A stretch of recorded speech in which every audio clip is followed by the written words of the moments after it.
Plus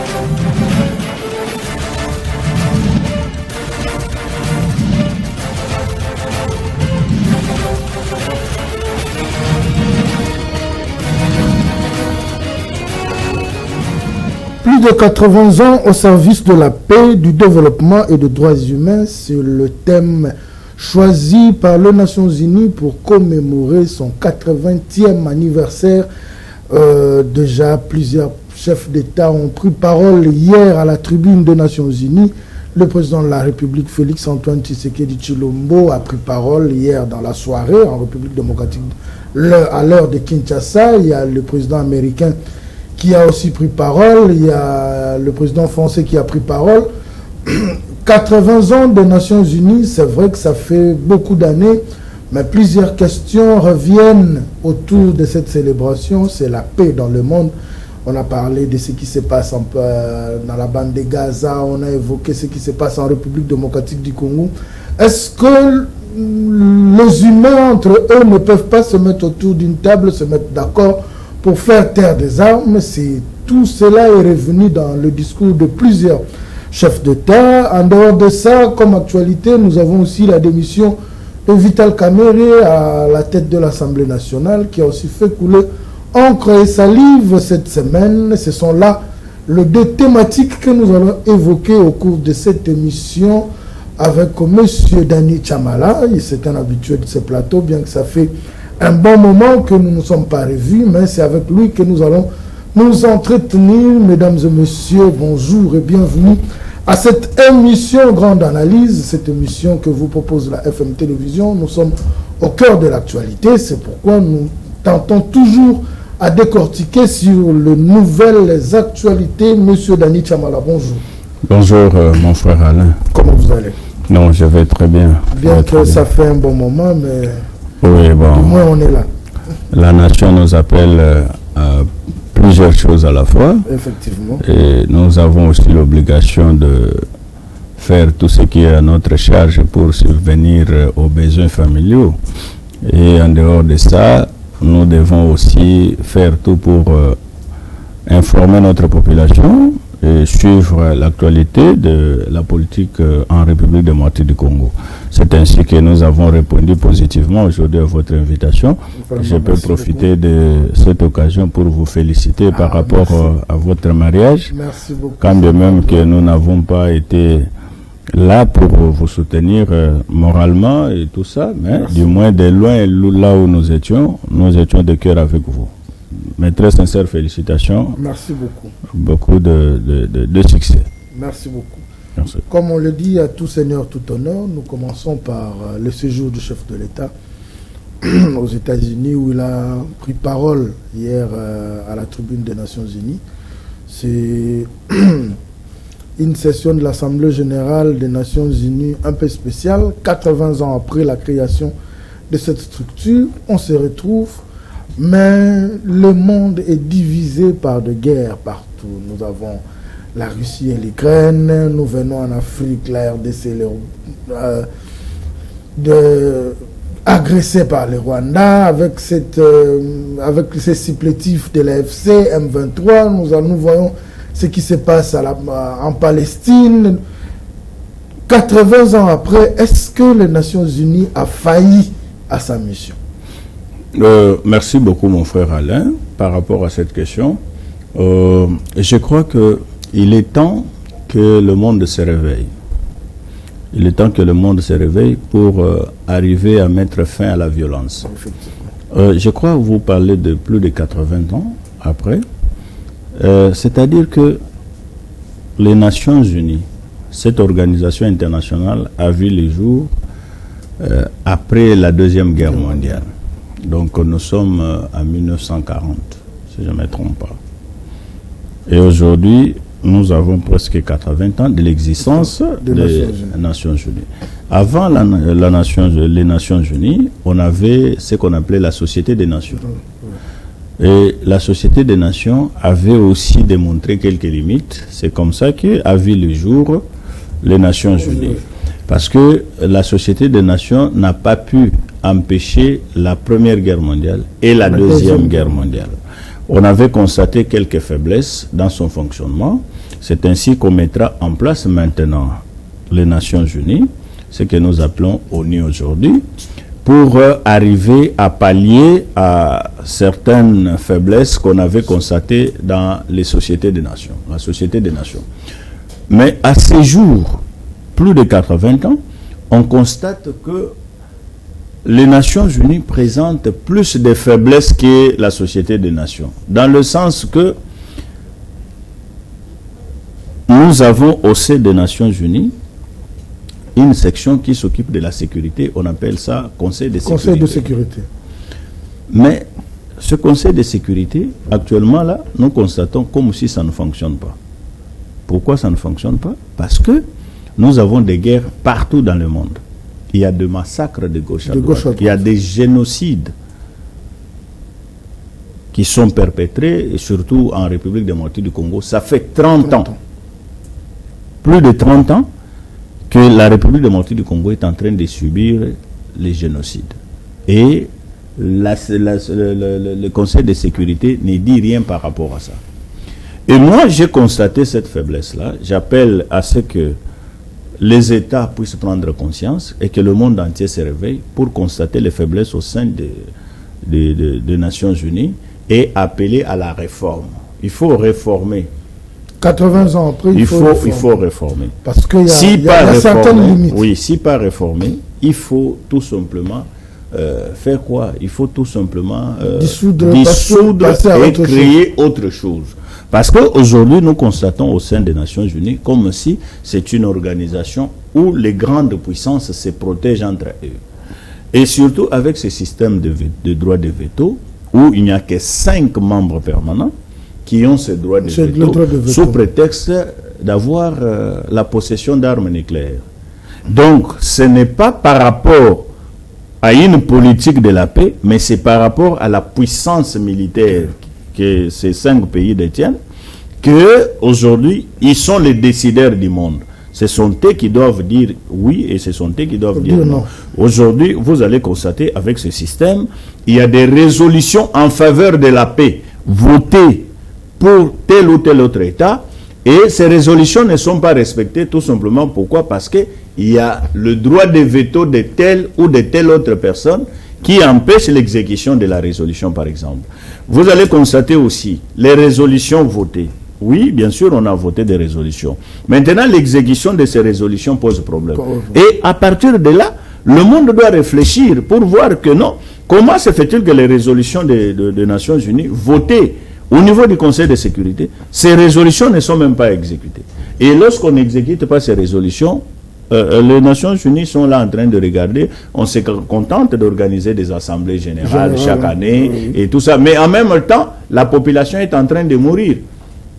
Je prends seulement l'exemple de la résolution votée en faveur de la République démocratique du Congo, 2773. Cette résolution a donné des lignes qu'il faut respecter, mais qui peinent jusqu'à ce jour de son application. Vous comprenez? Donc, nous constatons qu'au sein des Nations Unies, il y a une certaine faiblesse. Et cette faiblesse-là, je peux dire que c'est une faiblesse voulue. Vous comprenez? C'est une faiblesse voulue.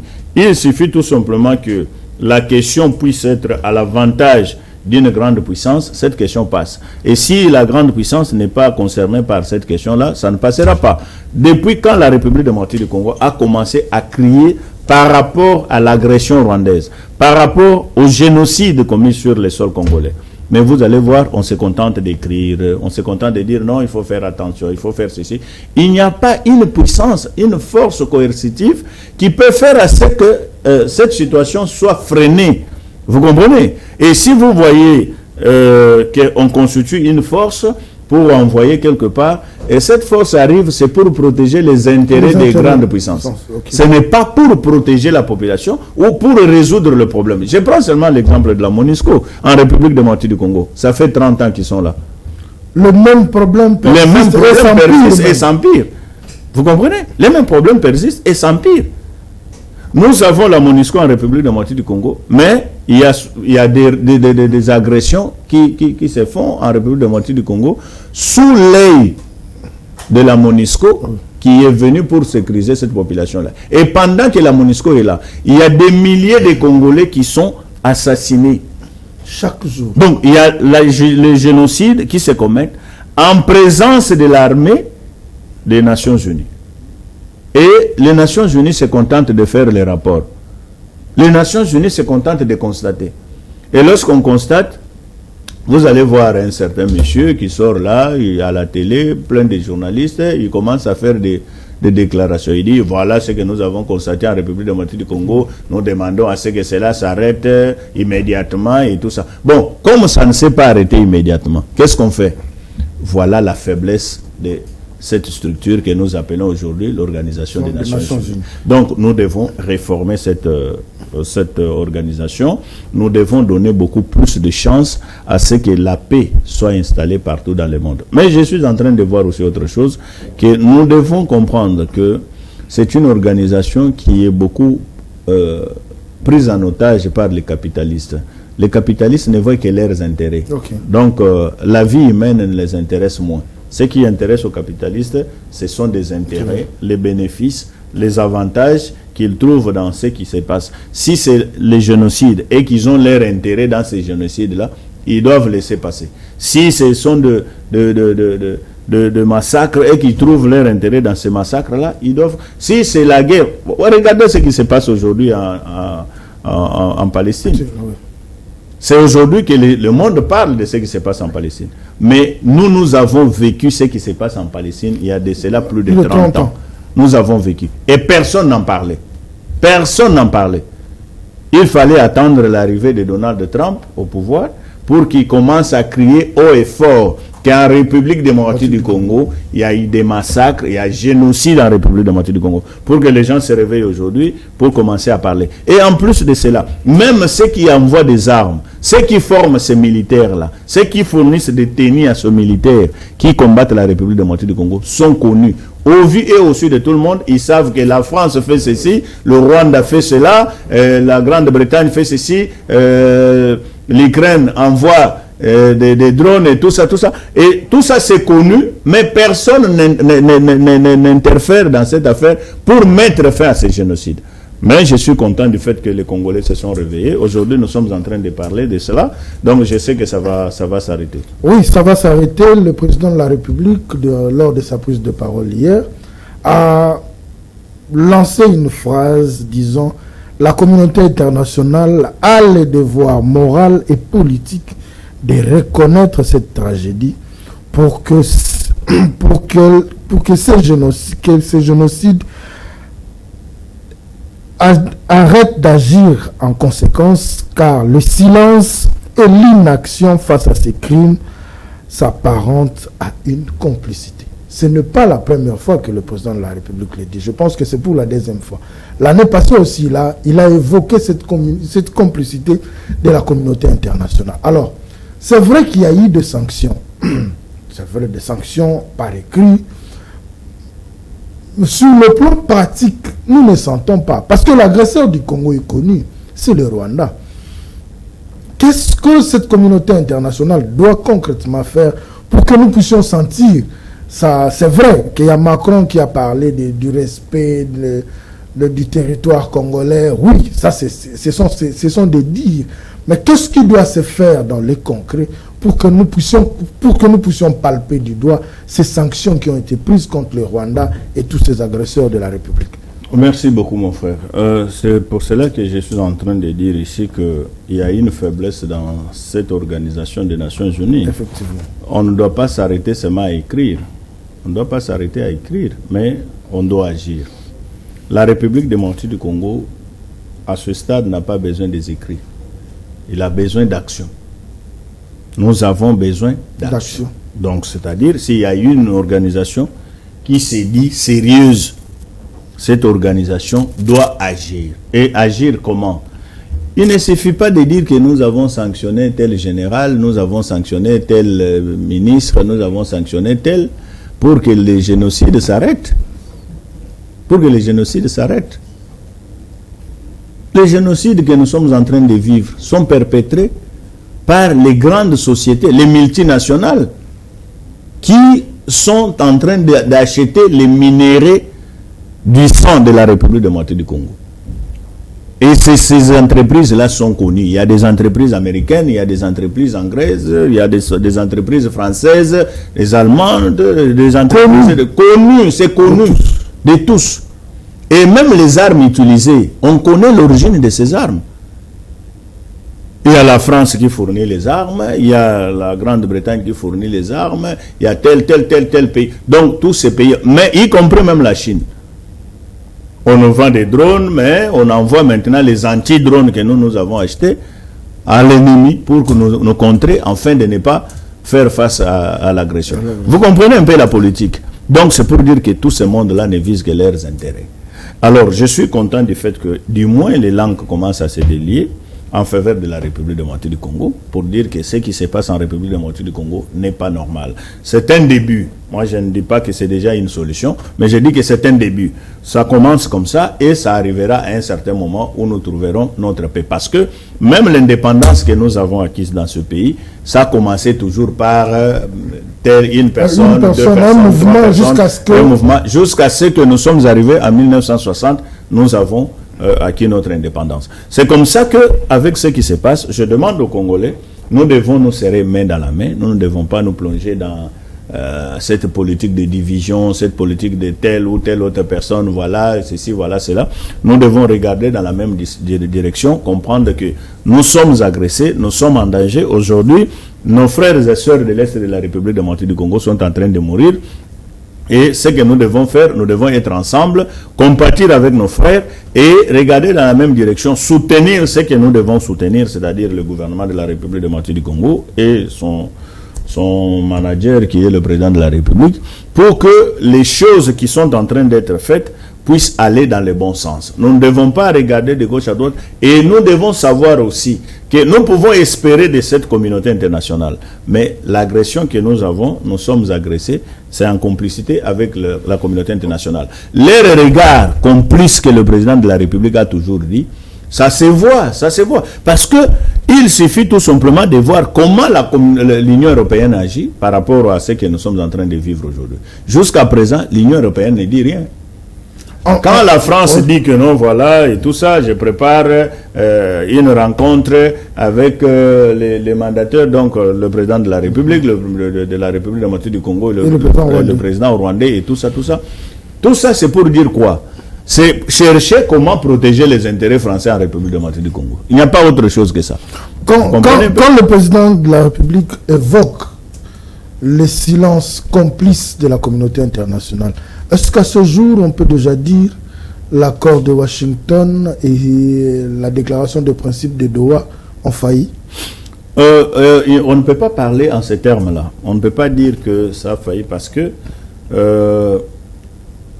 parce que déjà il accuse cette communauté internationale de la République de silence complice. Oui. Alors quand on voit la communauté internationale, il y a aussi on voit les États-Unis, on voit tous ces Lorsque vous lisez ces accords de Washington, vous allez constater que dans ces accords, on fait aussi appel à d'autres partenaires, à d'autres organisations, c'est-à-dire l'Union africaine, CPGL, on fait l'Union européenne et tout ça. On demande à ce que tous ceux qui peuvent participer à ce que la paix soit rétablie en République démocratique du Congo puissent agir.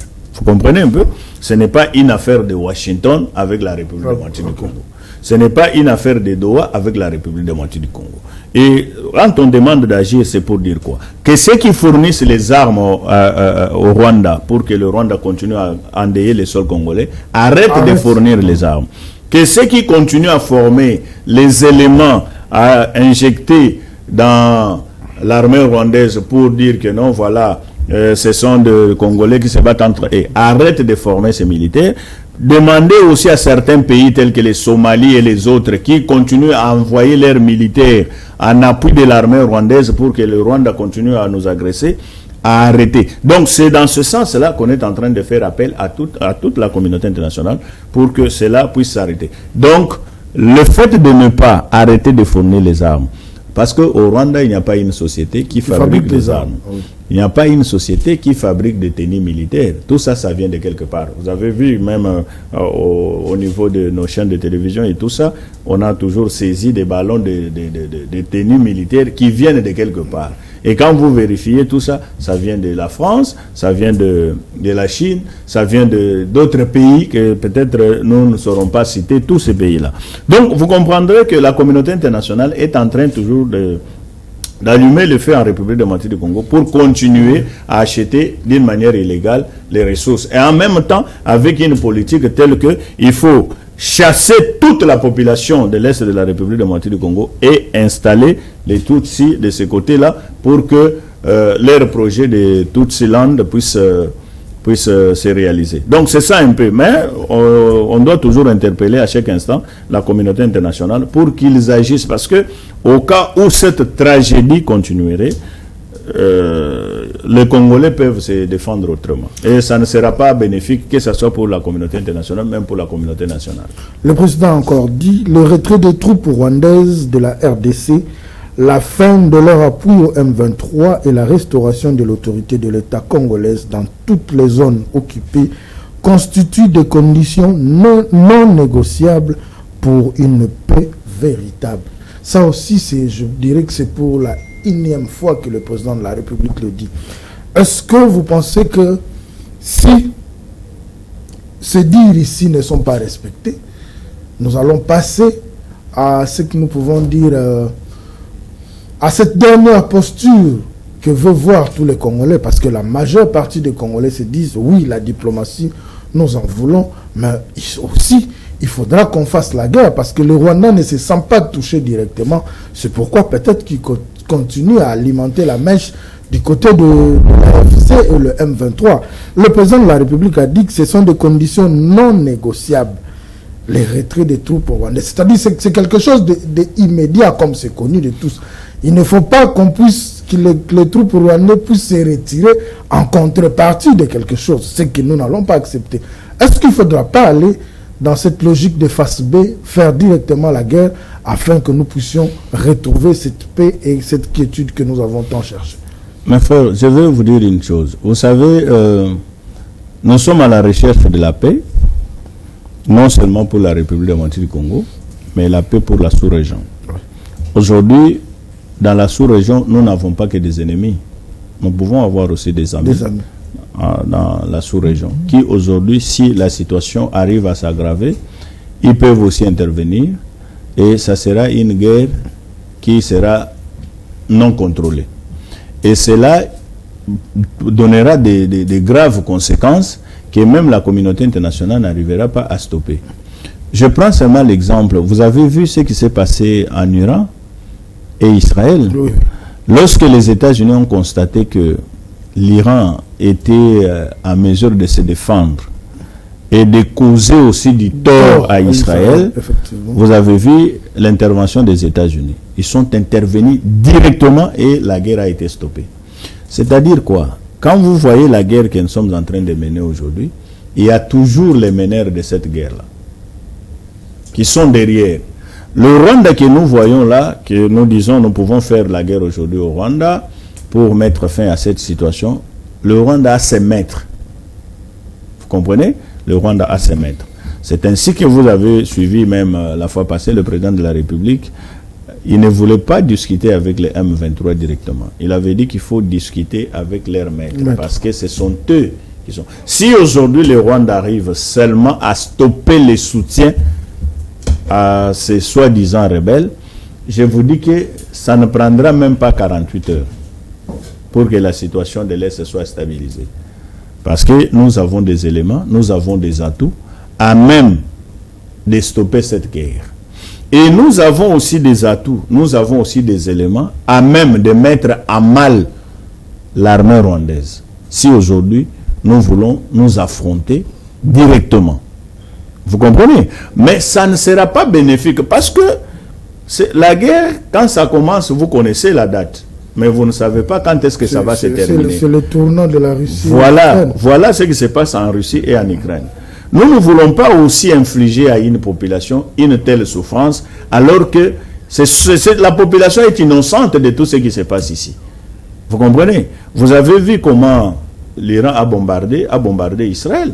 Vous avez vu les bombardements d'Israël en Iran. Aujourd'hui, regardez ce qui se passe avec la Palestine. La Palestine n'a pas été reconnue comme d'autres États sur le plan international pour qu'ils puissent avoir une armée à même de se défendre comme Israël aujourd'hui. Mais combien de temps Israël a mis en Palestine pour tout simplement dompter la bande de Gaza?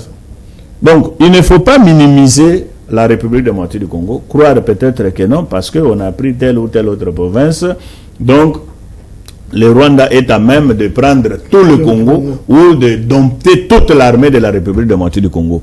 Il y a certaines choses, peut-être ce sont des réserves pour éviter aussi à ce que le feu puisse enflammer toute la région. C'est dans ce sens-là que toutes les démarches de la République démocratique du Congo sont en train d'être menées, et aussi éviter à ce que l'élan de développement que nous avons déjà commencé, que nous constatons tous aujourd'hui, puisse être freiné.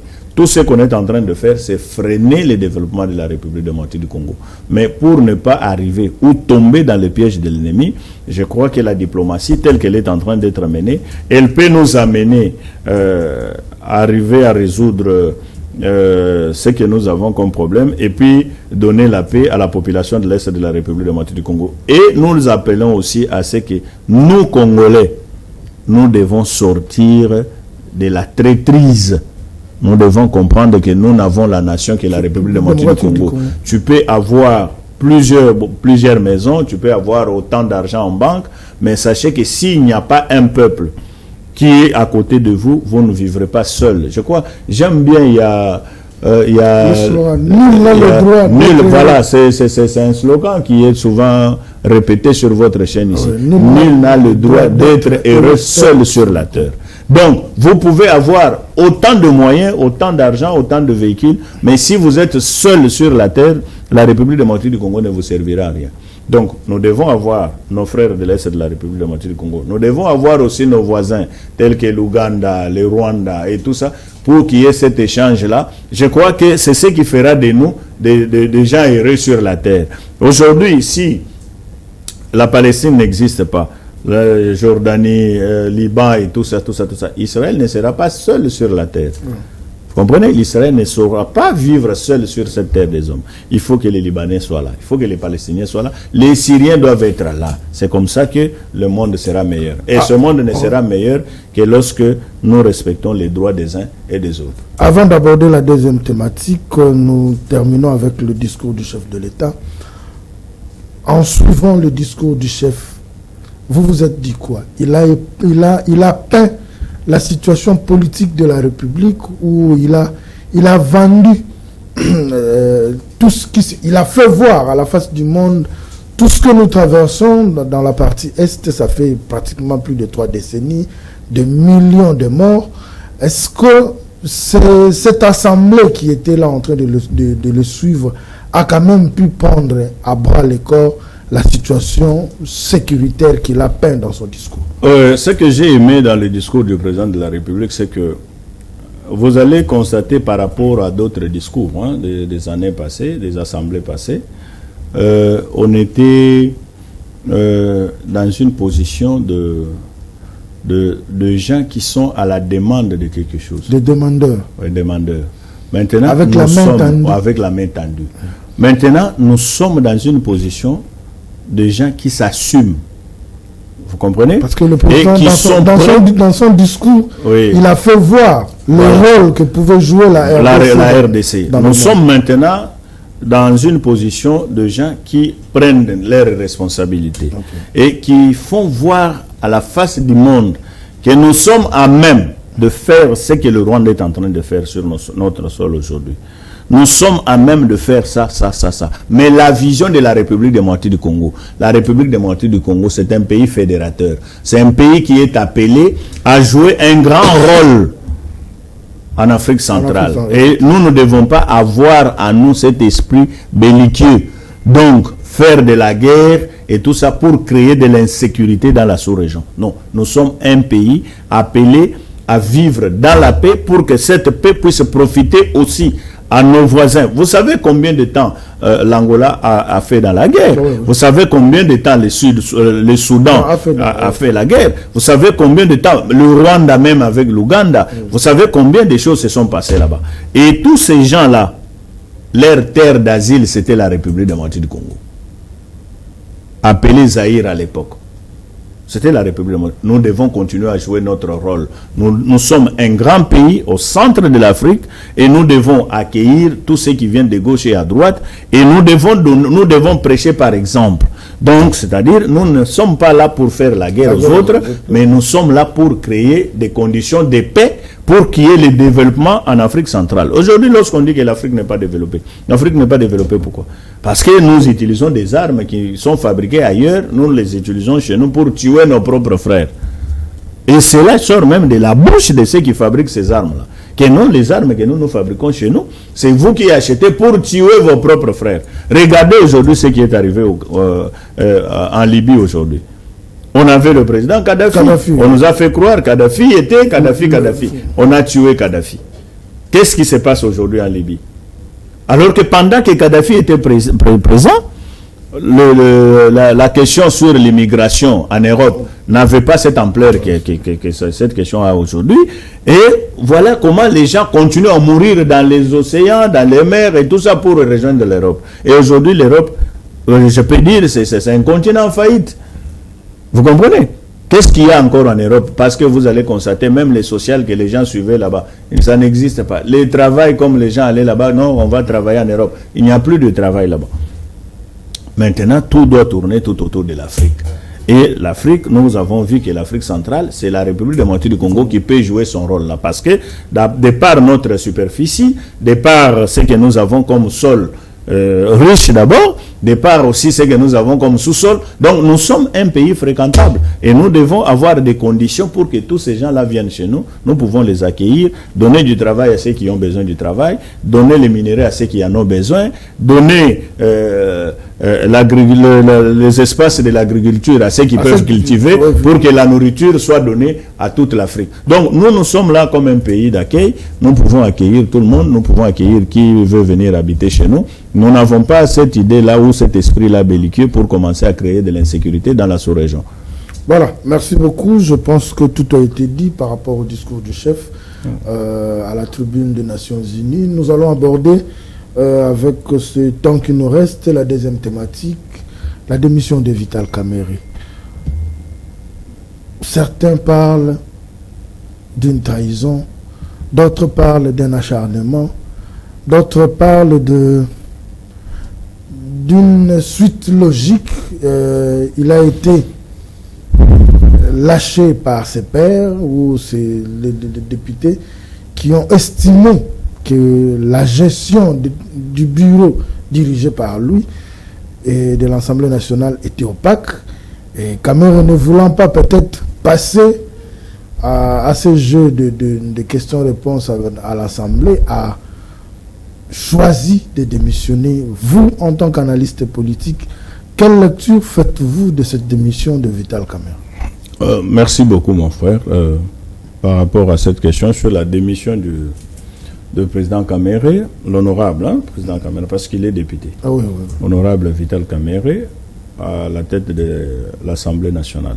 Ce que d'abord les gens doivent retenir, c'est que la présidence de l'Assemblée nationale ou le bureau de l'Assemblée nationale, c'est l'émanation des députés. Ce n'est pas l'émanation du peuple. Ce sont les députés qui votent le bureau. Mais les députés sont votés par le peuple. Vous comprenez un peu? Donc, aujourd'hui, si le peuple n'est pas content de se déléguer à l'Assemblée nationale, le peuple a la possibilité de les sanctionner. Et la sanction, c'est quoi? Lorsqu'ils viendront pour solliciter les voix ou solliciter leur vote, cette population ne le votera plus. C'est une sanction. Mais à ce qui concerne maintenant le bureau de l'Assemblée, comme c'est une émanation des députés, si les députés ne se retrouvent pas dans le bureau qu'ils ont voté, ils ont aussi la possibilité de sanctionner ce bureau-là. Et les sanctions, dans le cas d'espèce, c'est par motion de défiance. Vous comprenez? ils vont initier des pétitions pour que ce bureau-là, dans lequel ils ne se retrouvent pas, puisse être déchu. Vous comprenez? Et aussi, il y a, si je ne me trompe pas, il y a plusieurs sortes. Hein. Il y a autant de modes de... Donc, qu'est-ce que je peux dire? Il y a, pour mettre fin au mandat d'un président de l'Assemblée, il y a plusieurs moyens de le faire. C'est-à-dire qu'il peut démissionner, il peut être déchu, et il peut aussi arriver fin mandat. Vous comprenez un peu? Lorsqu'il arrive fin mandat, c'est-à-dire qu'il a épuisé la session ou la législature, il est à la fin, il n'est plus président de l'Assemblée. Pendant qu'il est en fonction, comme président de l'Assemblée, il peut aussi être sanctionné par la pétition signée par les députés. Donc, c'est-à-dire, c'est un mode normal de fonctionnement de l'Assemblée. Maintenant, pourquoi ça pose problème lorsque le président Kamere fait l'objet d'une pétition au niveau de l'Assemblée nationale? Il n'est pas le premier à être déchu par l'Assemblée. Je peux citer ici Janine Mabunda, oui, qui est tombé aussi de la même façon. Mais lui était tout simplement souple. Il a refusé de perdre certains droits. Parce qu'il faut comprendre à l'Assemblée nationale, lorsque vous démissionnez, vous bénéficiez de certains droits, lorsque vous êtes déchu. Vous comprenez? C'est ce que maintenant, a fait. Voilà. Maintenant, vous avez le choix. Si vous comptez sur votre poids politique au niveau de l'Assemblée, vous pouvez croire jusqu'à la dernière minute que non, lors des élections, parce que ces élections-là ne se font pas comme cela a été fait dans la pétition, parce que la pétition, on sait que non, celui-ci est signateur de la pétition, tel n'est pas signateur, voilà, il y a autant de signateurs. Tu peux connaître la liste des signateurs de la pétition. Mais la liste des votants, vous ne le saurez pas. Tu peux voir aussi celui qui a signé la pétition, il vote contre votre destitution, alors que celui qui n'avait pas signé la pétition vote pour votre destitution. Donc c'est ça un peu, c'est un jeu politique normal. Mais c'est seulement chez nous, en République démocratique du Congo, les gens cherchent à prendre ça comme si c'est... Et tout ça, et il y a ceux qui parlent de règlement des comptes, il y a ceux qui parlent d'humiliation, il y a ceux qui parlent... Non, c'est ça. Parle même d'une trahison. D'autres parlent de la trahison. Mais seulement ce que je peux dire ici, c'est quoi? Nous devons comprendre une chose. Vital Kamere est de l'Union sacrée. La majorité de l'Assemblée est de l'Union sacrée. Vous comprenez? Est de l'Union sacrée. Mais lorsque les membres de la majorité constatent que vous n'êtes pas dans leur vision de l'union sacrée, qu'est-ce qu'ils doivent faire? Ils ne peuvent que vous demander soit de démissionner. Si vous ne voulez pas démissionner, ils vont aller par la voie de la pétition. Est-ce que c'était important que Vital Kamere parte? Parce que à la cité, on nous pose des questions. Vital Kamere, est-ce que c'était important que Vital Mais je peux vous dire d'abord que ce que les gens posent comme question, Kolongoya Vital Kamere, Yangonde Kobongisa Congo, c'est quoi? Au fait, c'est ne pas comprendre le fonctionnement de l'Assemblée nationale. Ne pas comprendre l'importance de l'Assemblée nationale. L'Assemblée nationale, c'est un temple de la démocratie. C'est un temple où il y a le débat entre la majorité et l'opposition. Maintenant, toute la vision de l'union sacrée ne peut passer que par l'Assemblée nationale, parce que c'est l'Assemblée nationale qui est appelée à voter sur les réformes importantes de la République démocratique du Congo. Est-ce que vous comprenez? Mais lorsqu'on constate que le président de l'Assemblée que nous avons n'arrive pas à booster ces réformes-là, n'arrive pas à nous amener dans la vision de notre famille politique, qu'est-ce qu'on fait?